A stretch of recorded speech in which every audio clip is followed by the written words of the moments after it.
두 번째 오순절이라는 제목으로 오늘 말씀을 생각해 보겠습니다. 사도행전은 정확하게 말하면 성령행전입니다. 성령께서 사도들의 행적을 이끌어 주셔서 하나님의 놀라운 성령의 역사가 저들을 통해 땅끝까지 선포되게 하시는 그 역사적인 사건들이 기록되어 있기 때문입니다. 오늘 우리가 사도행전 10장을 보고 있는데 10장까지 가장 중요한 성령 강림의 사건이 두 번 소개되어 있습니다. 첫 번째는 사도행전 2장이죠. 사도행전 2장에 마침 그때가 오순절이었기 때문에 예루살렘 교회에 오순절 성령 강림의 사건을 통해서 역사적인 신약의 교회가 출발하게 되었습니다.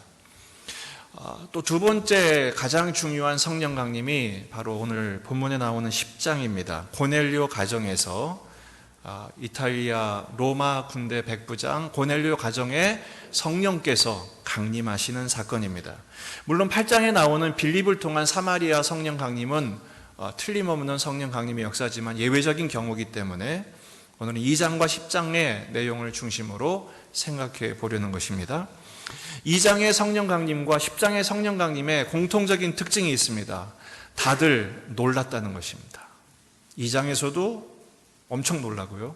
10장에서도 많이 놀라는 장면이 나옵니다. 여러분, 2장의 성령 강림에 사람들이 놀랐던 이유가 뭐죠?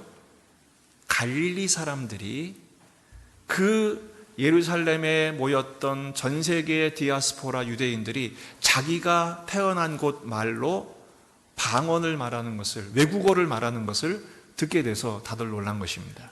그것 때문에 다들 놀랬죠. 오늘 10장에서는 놀라는 장면이 나옵니다. 45절 말씀 보실까요? 베드로와 함께 온 할례 받은 신자들이 이방인들에게도 성령 부어주심으로 말미암아 뭐 했다고요? 놀랐다.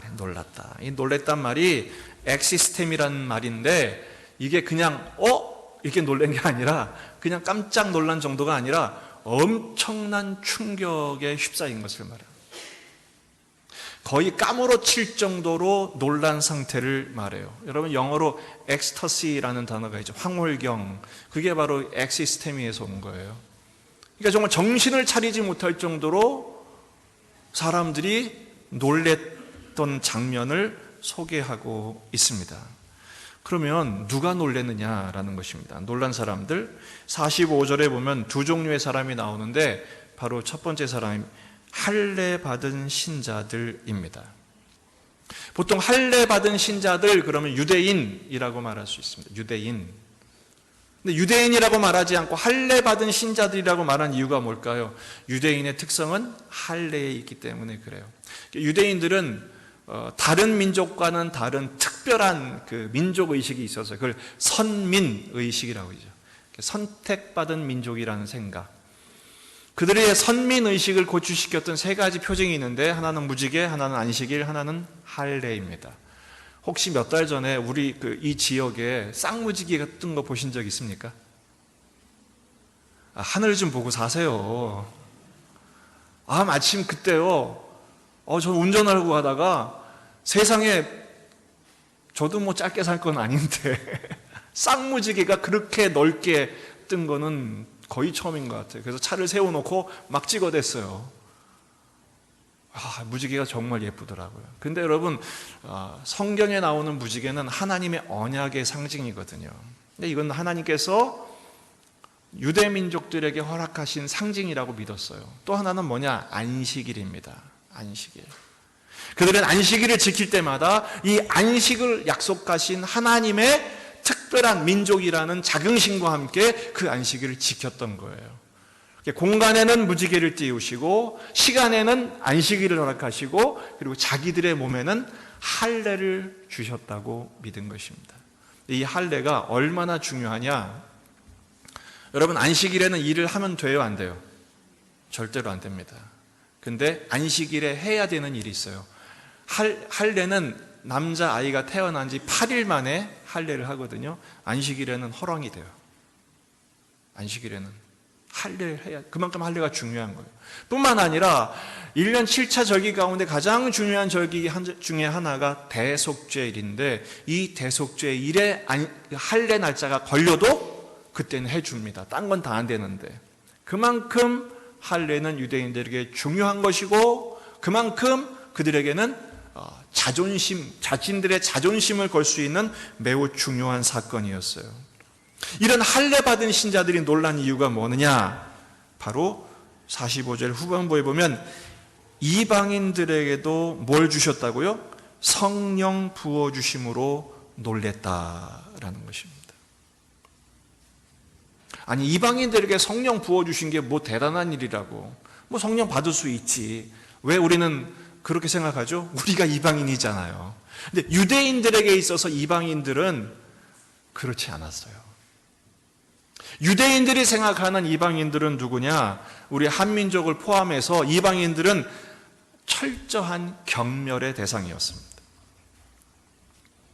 유대인들은 하나님이 이방인들을 왜 만들었느냐? 지옥의 땔감으로 쓰려고 만들었다 생각했던 거예요. 여러분, 만약에 우리가 지옥의 땔감이라고 생각하면 여러분 어떻게 생각하게 되시겠어요? 말도 안 되죠? 근데 그들은 그렇게 생각했어요.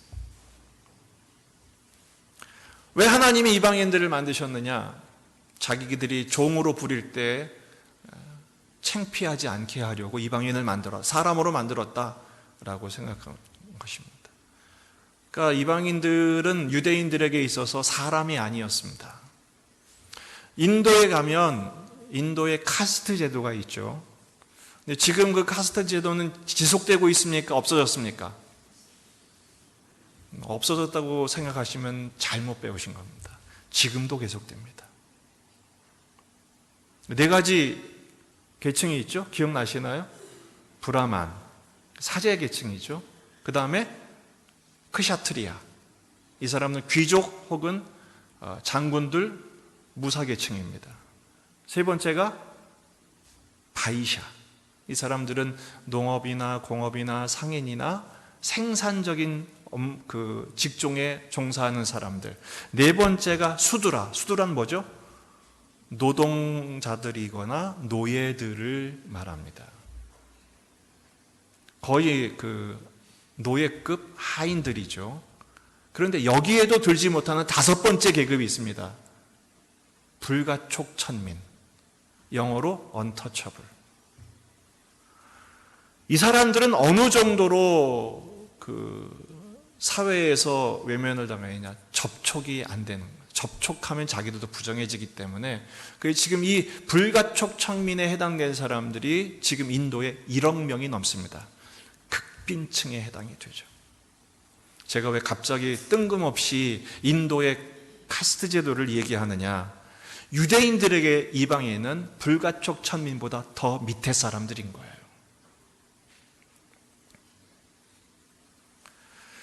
여러분, 성전을 가면 성전은 모든 이스라엘 백성들이 하나님께 나와 제사하는 곳입니다. 성전 그림 좀 보여주실까요? 여기가 성소와 지성소가 있는 성전이고요. 여기가 번제단이 있는 뜰입니다. 그런데 여기가 바로 여인의 뜰이에요. 여기가 이스라엘의 뜰이고요. 여기가 어디냐? 여기가 이방인의 뜰입니다. 근데 이방인의 뜰과 여인의 뜰, 이방인의 뜰이 있으니까 이방인들도 여기서 예배 드릴 수 있다고 생각하지요. 그거는 우리 생각이고요. 이게 안뜰이고 여기가 바깥뜰입니다. 바깥뜰은 성전이 아닙니다. 여러분, 그 8장에 이디오피아 내시가 성전에 절기를 지키러 갔다가 돌아오는 장면이 나오잖아요. 이디오피아 내시가 어디까지 간 것 같아요?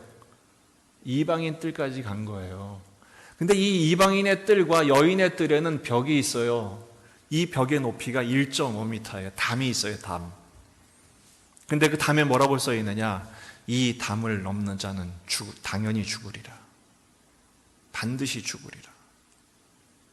결국은 유대인들은 이방인들이 성전에 들어오는 것을 허락하지 않았습니다. 너희들은 여기 와서 인증샷이나 찍고 셀카나 찍고 돌아가라. 하나님 만날 수 없다. 왜요? 그들은 사람이 아니기 때문입니다. 유대인들이 봤을 때. 여러분 별로 이렇게 흥분이 안 되시는 모양인데, 옛날에 그 강점기 시대에 일본인들이 우리 한국 사람들을 사람 취급 안 했던 걸 생각해 보시면 벌써 이렇게 욱하고 올라오지 않습니까? 그거보다 더 했다는 것입니다. 그런 유대인들이 생각해 보세요. 지금 그들에게도 뭘 부어주셨어요? 성령을 부어주심을 보고 이 할례받은 유대인들이 지금 기절초풍한 것입니다. 하나님이 저들에게도 성령을 부으셨다고?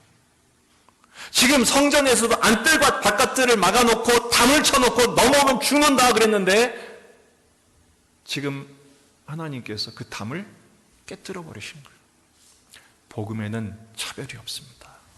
이게 복음의 위대한 능력인 것입니다. 우리가 차별하는 상황이라면 모르지만 차별받는 상황에서 차별받았던 이방인의 입장에서 주님께서 이 벽을 깨뜨리신 것은 엄청난 축복이요 놀라운 은혜인 것입니다. 그 은혜 때문에 오늘도 우리가 이렇게 하나님을 예배하며 우리 예배 가운데 하나님 임재하셔서 영광을 받으시는 역사가 일어난 줄로 믿습니다. 또 이 할례받은 유대인들이 놀란 이유가 있습니다. 46절이죠. 이는 방언을 말하며 하나님 높임을 들음이러라. 성령을 부어주시니까 그들이 방언을 말하기 시작합니다. 사도행전 2장에 나오는 것처럼 방언을 말하기 시작하고 하나님을 높였다. 이건 찬송했다는 거예요. 이걸 보고 그들이 놀란 것인데 사실은 방언 때문도 아니고 찬송 때문도 아닙니다. 그들이 정말 경천지동했던 이유는 뭐냐? 하나님 때문에 놀란 것입니다. 하나님 때문에 놀란. 사도행전 10장의 주인공이 누군가요? 사도행전 10장의 주인공은 사실상 액면 그대로 보면 고넬료와 베드로입니다. 고넬료와 베드로의 이야기예요. 하지만 가만히 성경을 자세히 주의 깊게 살펴보면 사도행전 10장의 주인공은 고넬료도 아니고 베드로도 아닙니다. 바로 하나님이십니다. 하나님이 주어로 쓰는 것이 14번이나 나오고요. 주님이란 말이 4번이나 나오고요. 성령이 5번 나옵니다. 다시 말해서 사도행전 10장은 하나님의 역사예요. 어떤 역사? 하나님이 고넬료의 구제와 기도를 들으시고 하나님이 고넬료에게 천사를 보내시고 하나님이 고넬료에게 베드로를 만나게 하시고 하나님이 베드로를 설득해서 고넬료의 초청에 응하게 하시고 그리고 하나님께서 베드로로 하여금 고넬료 집에 가게 하신 거예요. 이 역사적인 만남 속에서 어떻게 하게 하십니까? 베드로를 통하여 고넬료 같은 이방인에게도 성령을 부으시는 성령 강림의 역사가 나타나게 하신 하나님, 이 하나님 때문에 유대인들은 기절초풍하는 것입니다. 어떤 하나님이에요? 바로 벽을 깨뜨리고 벽을 허무시는 하나님이기 때문에 그렇습니다. 여러분 성경을 읽을 때 성경의 지식을 보시면 안 되고 하나님은 어떤 분이신지를 보셔야 해요. 제가 새벽에 설교할 때마다 의도적으로 새벽에 설교할 때 항상 제일 먼저 시작하는 문장이 있습니다. 본문에 계시된 하나님은 어떤 분이신가? 이러고 시작을 해요. 그런데 제 새벽 설교를 매일 받아보시는 선교사님이 계세요. 저 네팔에서. 그래서 어느 날 저에게 답장이 왔어요. 뭐라고 하느냐?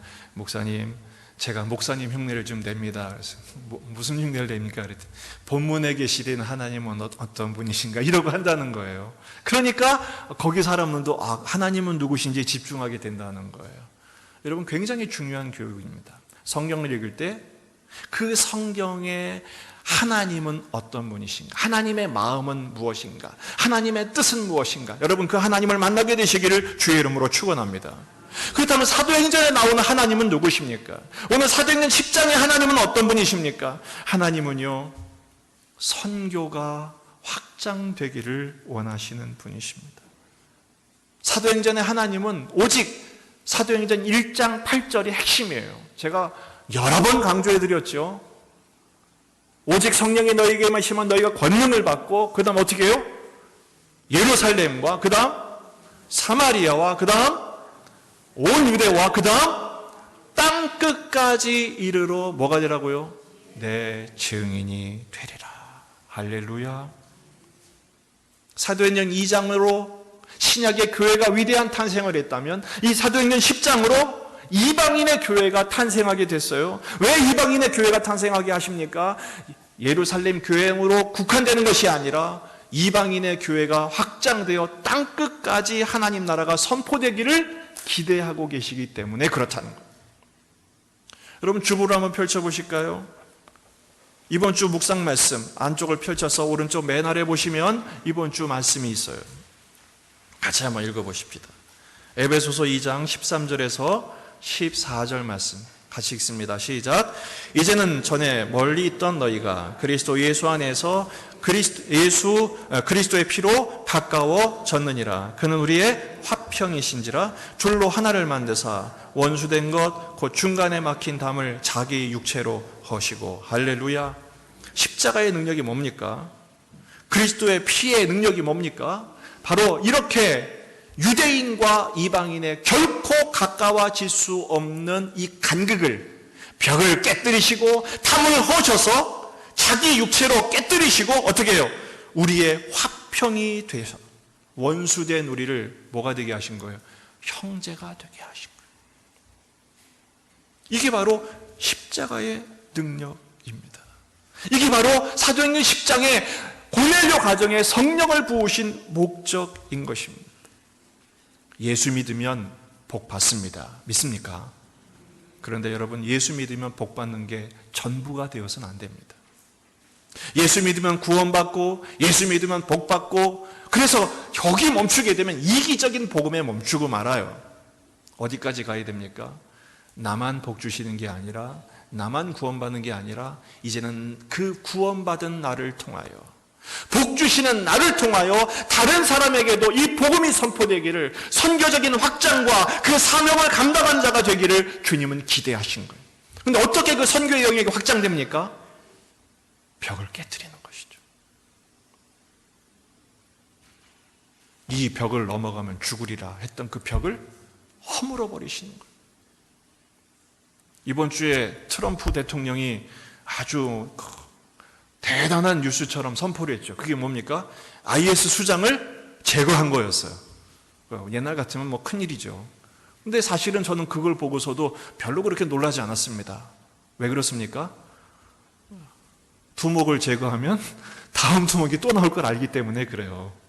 그렇지 않습니까?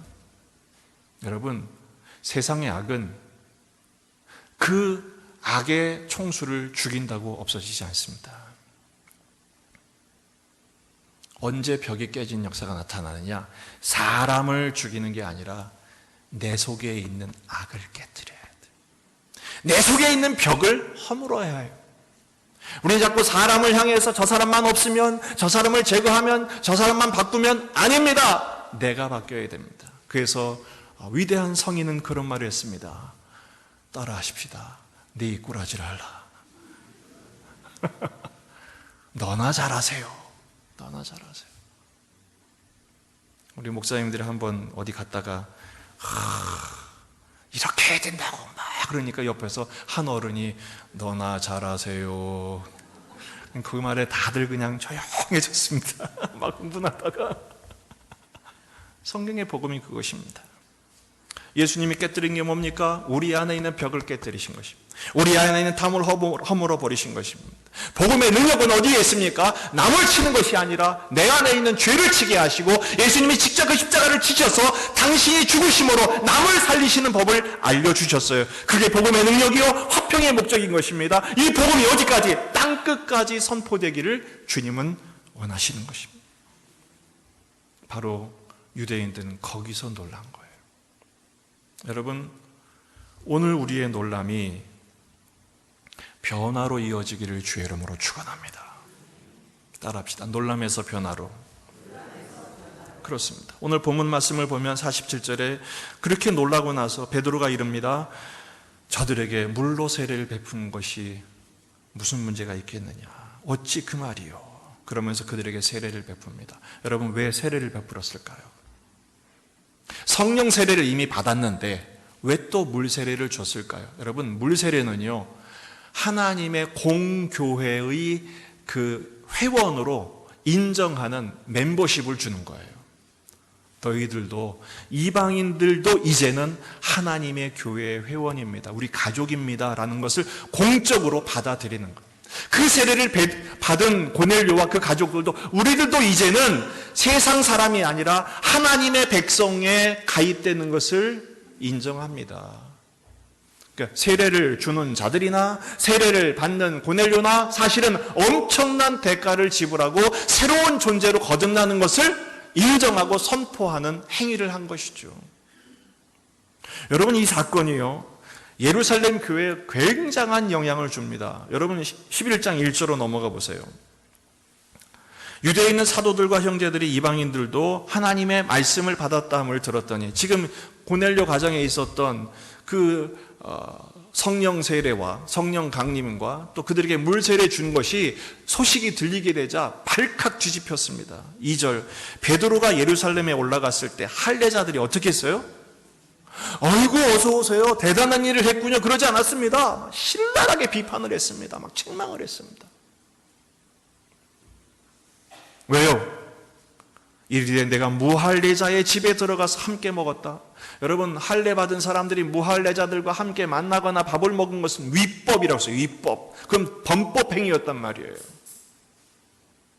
불가촉 천민보다 못한 사람하고 만났다, 밥을 먹었다, 더군다나 복음을 전했다, 세례를 줬다, 어떻게 그럴 수 있느냐라는 것이죠. 그랬을 때 베드로가 차분하게 설명을 합니다. 쭉 설명하다 15절부터 보세요. 자막에도 나오는데 본문을 보시는 게 더 좋습니다. 내가 말을 시작할 때 성령이 그들에게 임하시기를 처음 우리에게 하신 것과 같이 하는지라. 내가 주의 말씀에 요한은 물로 세례를 베풀었으나 너희는 성령으로 세례를 받으리라 하신 것이 생각나노라. 그런즉 하나님이 우리가 주 예수 그리스도를 믿을 때에 주신 것과 같은 선물, 이게 뭡니까? 사도행전 2장에 나왔던 것과 같은 선물을 그들에게, 이방인들에게도 주셨으니 내가 누구이기에 하나님을 능히 맡겠느냐. 하나님이 이 담을 깨뜨리시고 하나님이 예수님의 십자가를 통해서 허무신 이 벽을 내가 어떻게 다시 세우겠느냐. 나도 어쩔 수 없었다. 그러니까 18절, 그들이 이 말을 듣고 어떻게 했어요? 잠잠하여 하나님께 영광을 돌려 이르되 그러면 하나님께서 이방인들에게도 생명 얻는 회개를 주셨도다. 인정하는 것이죠. 베드로의 이 고백은요, 그가 평생 붙들어왔던 유대인으로서의 선민의식을 깨뜨림과 동시에 자존심과 자기의 신념까지도 완전히 와장창 깨뜨리는 놀라운 순간이었습니다. 그리고 마침내 베드로는 그 자기의 세계관, 자기 신앙이 아닌 신념이 깨지는 이 순간으로부터 시작해서 그의 마지막이 어디서 끝납니까? 로마에서 순교의 제물로 죽어가기까지 이르릅니다. 여러분, 영화 제목 기억나시죠? 코어바디스. 주여 어디로 가시나이까? 거기서 이 베드로는 도망가다가 네가 가니까 내가 대신 간다. 아이고 주님, 그러지 마십시오. 제가 가겠습니다. 그래서 베드로가 다시 그 로마에서 순교하게 되죠. 얼마 전까지 하더라도 이 베드로는 예루살렘을 절대로 넘어갈 수 없었던 사람이었어요. 하나님께서 하나씩 베드로를 깨뜨리시고 베드로를 만드셔서 결국은 땅끝까지 증인되게 만들어 주신 것입니다. 여러분, 이 놀라운 깨뜨림이 없었다면 이 대한민국에 교회가 결코 생길 수 없었을 거예요. 선교사들의 위대한 결단으로 이 조선 땅에 발을 딛기 전까지 이 조선은 어땠습니까? 미신과 나태와 절망과 도박과 도대체 소망이 보이지 않는 나라에 선교사들이 그 젊음을 희생하며 자식들의 죽어감을 감수하며 이 땅에 복음을 심은 결과 조선의 고넬료였던 길손주 목사님 같은 헌신자들, 복음의 증인들을 통해 복음이 확장되어 바로 여기까지 온 줄로 믿습니다. 이 복음의 행진은 이제 우리를 통해서도 계속되기를 주님은 기대하고 계십니다. 그럼 어떻게 해야 우리들도 이 놀람이, 이 분노가 변화로, 복음을 위한 행보로 바뀔 수 있을까요? 바울은 이렇게 고백합니다. 디모데전서 1장 15절 16절입니다. 같이 한번 읽어보십시다. 시작. 미쁘다 모든 사람이 받을 만한 이 말이요 그리스도 예수께서 죄인을 구원하시려고 세상에 임하셨다 하였도다. 죄인 중에 내가 괴순이라. 그러나 내가 긍휼을 입은 까닭은 예수 그리스도께서 내게 먼저 일체 오래 참음을 보이사 후에 주를 믿어 영생 얻는 자들에게 본이 되게 하려 하심이라. 할렐루야. 지금 바울은 여기에서 결코 자랑하고 있는 것이 아닙니다. 믿음이란 이런 것이다 라고 어떤 기준을 설정하는 것도 아닙니다. 지금 바울은 여기서 자기 고백을 하고 있는 것입니다. 어떤 고백입니까? 나는 자격 없는 사람이었다. 뭐라고 그래요? 나는 죄인 중에 두목이었다. 이런 나는 자격 없는 사람이었다. 여러분, 왜 우리가 교만이 시작됩니까? 교만이 시작되는 순간이 언제냐? 나는 자격 있다고 생각하는 순간부터 교만이 시작되는 거예요. 언제부터 겸손으로 바뀝니까? 나는 자격이 없습니다 라고 생각하는 거예요. 바울은 충분한 자격이 있었고 충분히 인정받을 만했지만 그때마다 바울은 고백합니다. 나는 죄인 중에 두목이었다. 나는 자격 없는 사람이었다. 그런 전혀 자격 없는 나를 위해서 주님이 대신 죽어주셨기 때문에, 그런 나를 살리셨고 그런 나를 부르셨고 그런 나를 사용하셨고 그런 나를 이끄셔서 여기까지 오게 하신 것이다 라는 하나님의 은혜를 설명하고 있는 것입니다. 그래서 바울은 항상 고백하죠. 나는 날마다 죽노라. 이 죽음으로부터, 자기 죽음으로부터 하나님의 은혜를 구하며 그 은혜를 힘입어 살기로 작정하는 것. 그래서 1장 12절에 바울은 이렇게 고백합니다. 같이 읽어보십시다. 시작. 나를 능하게 하신 그리스도 예수 우리 주께 내가 감사함은 나를 충성되이 여겨 내게 직분을 맡기심이니. 할렐루야. 여기서 바울은 나는 능력이 있다, 나는 충성했다 이런 말이 아닙니다. 다시 한번 그 구절을 보여주세요. 나를 능하게 하셨다는 건 뭐예요? 능력이 있다는 거예요? 없다는 거예요? 없다는 거예요. 나는 능력이 없었어요. 그런데 나에게 능력을 주신 거예요. 어떻게? 지금 성령 강림하신 것처럼 성령의 능력을 부어주신다. 나를 충성되이 여기셨단 말은 내가 충성했다는 거예요? 충성스럽지 못했다는 거예요? 충성스럽지 못했어요. 하지만 충성되게 여겨주신 거예요. 그게 은혜입니다. 오직 은혜라는 것이죠. 우리가 다음 주에 일꾼을 세우기도 하고 또 지금 일꾼 된 분들을 보기도 하고 또 저도 지금 일꾼으로 사용되고 있습니다만 모든 교회의 일꾼들이 가져야 할 가장 중요한 스피릿은 바로 이겁니다. 내가 자격이 있어서 된 것이 아니라는 것입니다. 제가 목사가 되기로 작정했던 것은 중학교 2학년 때입니다. 별로 놀라지도 않으시네요. 중학교 2학년 때 그런 생각을 했어요. 세상에서 가장 가치 있는 일은 생명을 살리는 일이다. 사람 목숨을 살리는 건 의사고 영혼을 살리는 건 목사다. 이런 생각을 했어요. 좀 대견하지 않습니까? 중2 때. 근데 저는 그때 영혼을 살리는 목사가 되는 것이 더 좋겠다. 멋있어 보이더라고요. 그래서 목사가 되기로 작정을 했어요. 그때 목사님이셨던 아버님은 아주 그냥 네 팔 벌려서 거부하셨어요. 안 돼, 너는 자격 없어. 근데 그 마음은 한 번도 바뀐 적이 없었습니다. 마침내 신학교에 들어가서 공부를 하다 보니까, 그리고 묵상하고 사역을 하다 보니까 뭘 깨닫게 됐냐면, 멋있긴 했는데 제가 말도 안 되는 엉망진창이라는 걸 깨닫게 됐습니다. 신학생인데도 새벽 기도가 그렇게 힘들 수가 없더라. 그래서 오죽하면 새벽 기도 없으면 좀 할게요 이런 말이 들 정도로. 그리고 제 마음 심보나 제 그 어떤 변화의 속도나 이런 것으로 봐서는 도대체 제가 목사가 될 것 같지가 않은 거예요. 근데 어느 날 제가 한 목사님의 고백을 듣고 나서 마음이 바뀌기 시작했어요. 그분이 이런 설교를 하시더라고요. 제가 목사가 된 이유는 바로 이것입니다.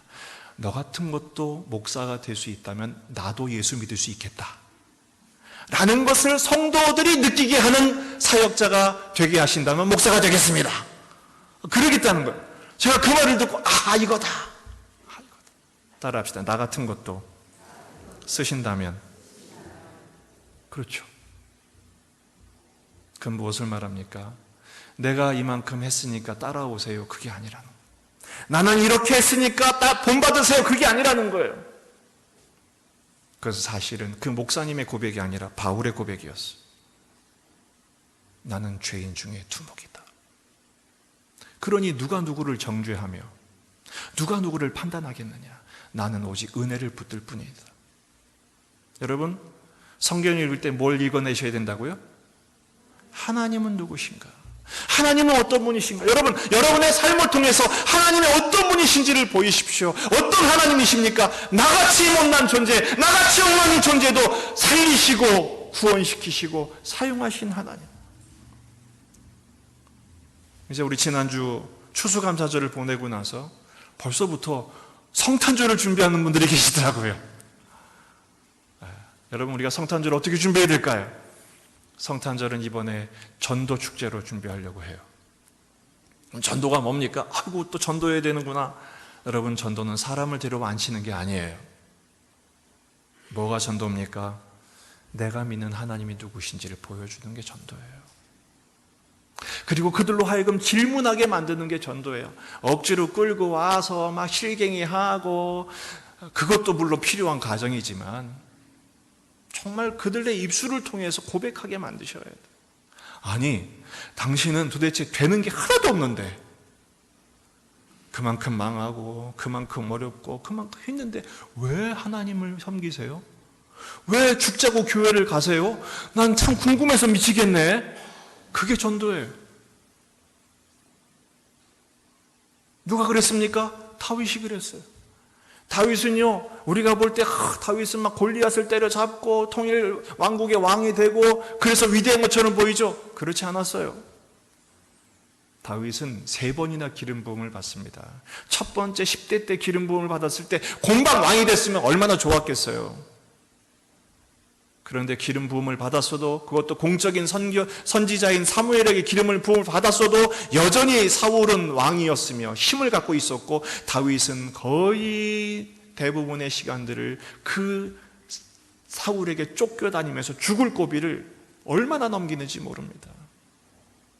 사막으로 내쫓으시고 그 동굴에 처박으시고 거기에서 눈물 지으며 하나님 도대체 왜 이러십니까? 그럼에도 불구하고 다윗의 놀라운 점은 하나님을 바라본 거예요.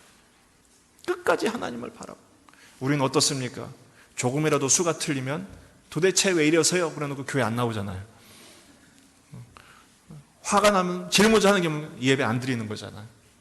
근데 다윗의 놀라운 점은 바로 그거예요. 끝까지 주님을 바라보고. 도대체 왜 이러십니까? 여러분, 끝까지 주님을 바라보는 믿음이 있기를 바랍니다. 그러니까 하나님께서 그의 인생을 통해서 찬송을 받아내시잖아요. 시편 150편 가운데 거의 3분의 2가 다윗이 지은 노래예요.